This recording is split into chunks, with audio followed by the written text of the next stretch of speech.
زمانہ قدیم میں کئی ایک بادشاہ جو یک کے بعد دیگرے عرصہ دراز تک مصر پر حکومت کرتے رہے فرعون کہلاتے تھے۔ حضرت موسیٰ علیہ السلام کے زمانے میں جو فرعون تخت نشین تھا وہ بڑا مغرور، ظالم اور ضدی شخص تھا۔ مصر کے لوگ اس سے بہت ڈرتے اور اسے معبود مان کر اس کی پرستش کرتے تھے۔ ان دنوں مصریوں کی حالت بہت خراب تھی۔ ظلم، جبری مشقت، بددیانتی، چوری اور ایسی ہی دوسری سماجی برائیاں عام تھیں۔ بنی اسرائیل جو حضرت یوسف علیہ السلام کے زمانے سے مصر میں آباد تھے، خاص طور پر فرعون کے ظلم کا نشانہ بنے ہوئے تھے۔ اس زمانے میں اللہ تعالیٰ نے حضرت موسیٰ علیہ السلام کو رسول بنا کر بھیجا تاکہ وہ فرعون کو سیدھے راستے پر آنے کی دعوت دیں، مصر کے دوسرے لوگوں کی اصلاح کریں اور ظلم کی چکی میں پسے ہوئے لوگوں کو حکومت کی زیادتیوں سے نجات دلائیں۔ حضرت موسیٰ علیہ السلام نے اللہ تعالیٰ کا حکم فرعون کو پہنچایا، لیکن اس نے آپ کی ایک نہیں سنی بلکہ مخالفت پر تل گیا۔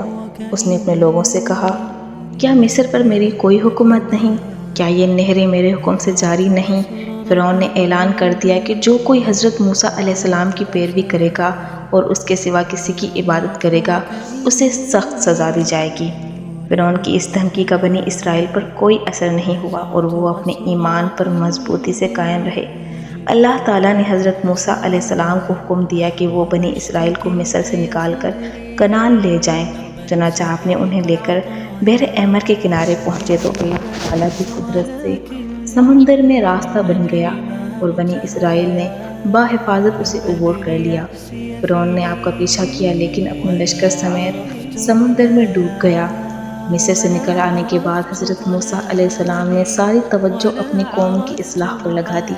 آپ نے انہیں وہ احکام سکھائے جو اللہ تعالیٰ نے اپنی کتاب تورات کے ذریعے سے آپ پر نازل فرمائے تھے۔ آپ اپنی قوم کو ان احکام کے مطابق زندگی بسر کرنے کی تعلیم دیتے رہے اور آپ کی قوم یہود کہلاتی ہے۔ فرعون جو کہ اس وقت کا ظالم بادشاہ تھا، اس کی لاش آج بھی قاہرہ کے عجائب گھر میں نشان عبرت کے طور پر موجود ہے۔